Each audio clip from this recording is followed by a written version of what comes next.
So you do believe in term limits? I do. Three is your number? 3 is my number. 3 is my number. I think when you get to the Senate, I think it has to be 2, just because it's 6 years each. And what do you think about that? I mean, is this a stepping stone? Who knows? Who knows? Listen, when I became a councilwoman a long time ago, I didn't know what my next step would be. People thought I was nuts running for freeholder, and then I was there.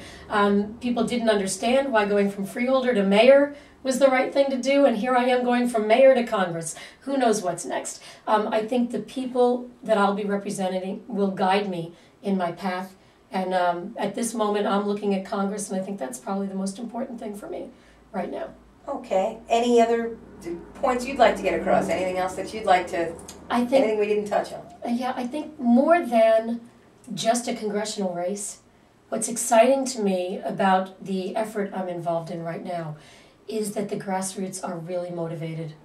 The people of District 6 are ready to govern themselves. They're actually vetting a representative that's going to do what they believe needs to be done.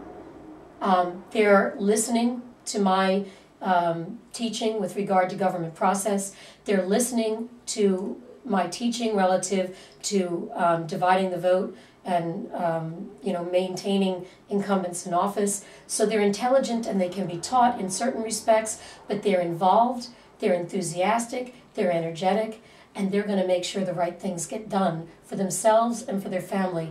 This is what the Founding Fathers represented to us. This is the energy, the enthusiasm, the public involvement on which our country was created. And I believe it's necessary.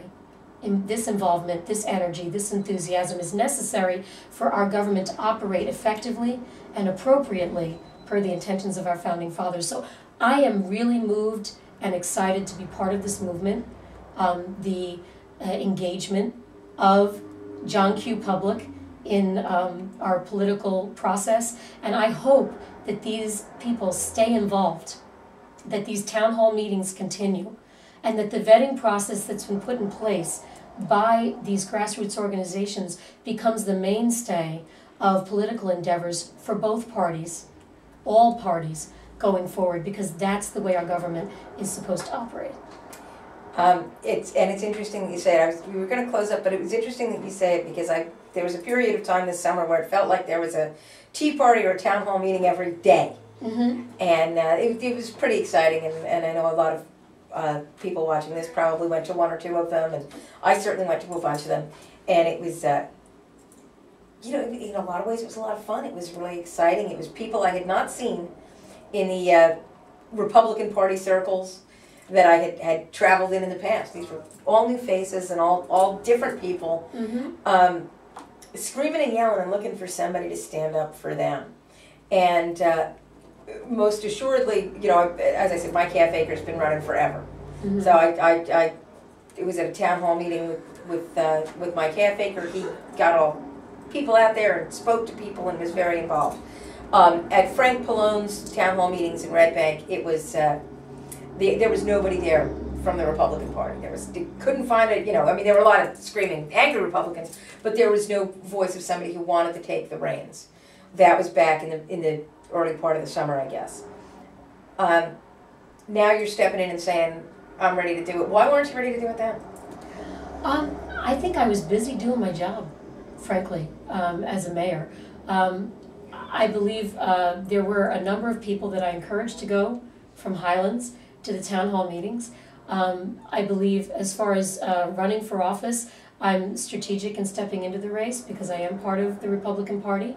I was not aware that there was anyone else looking for the position at that time. I was talking with party leadership relative to the potential. We were talking about funding issues. When the funding issues became available, I'm here. I believe that the voice at the town hall meetings that was expressed against Frank Pallone is pure because it didn't come from a political representative. It didn't come from an elected official seeking election, dragging their supporters with them.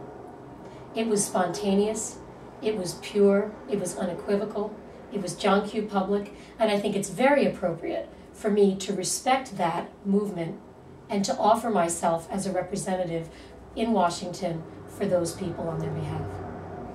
Okay, well, I thank you very much. I think that's probably wraps us up. I know that Art is hopeful, and I'm hopeful that Diane Gooch will sit down in the same manner. We want everybody to have the opportunity to, express their views and have a forum as we go into this really important part of the selection process, so that we don't hear that same old complaint, there's never a good candidate.